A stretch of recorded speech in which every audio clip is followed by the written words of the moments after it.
बरं, नारायणाचा अंतर्गत स्वभाव म्हटला तर नारायणाला स्वतःची प्रशंसा केलेली अजिबात आवडत नव्हती. एकदा भिक्षेसाठी एक साधू घरी आले आणि त्यांनी नारायणाकडे बघून नारायणाचे भविष्य सांगायला सुरुवात केली. तेवढ्यात आईने हे ऐकू नये म्हणून नारायणाने साधूला थांबवले आणि निक्षून सांगितले, तुम्ही जर माझी प्रशंसा न करता निघून गेलात तर तुम्हाला दुपटीने भिक्षा देईन.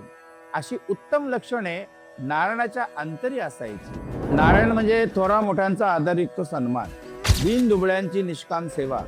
नारायण हा आई वडिलांपासून गावातील सर्वांचा आदर्श मुलगा, शाळेत गुरुजींचा आदर्श विद्यार्थी, तसेच सवंगड्यांचा आदर्श मित्र, हनुमंताचा अंश आणि सखा.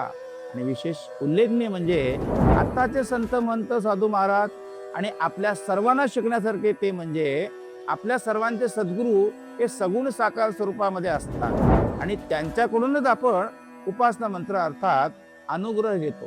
परंतु नारायणाने निर्गुण निराकार प्रभू श्री रामचंद्र यांच्या श्रीमुखातून अनुग्रह घेतला. ही गोष्ट अत्यंत आश्चर्यजनक आणि सामर्थ्याची आहे, कारण हे कोणाला कधीच शक्य होत नाही. श्री राम जय राम जय जय राम श्री राम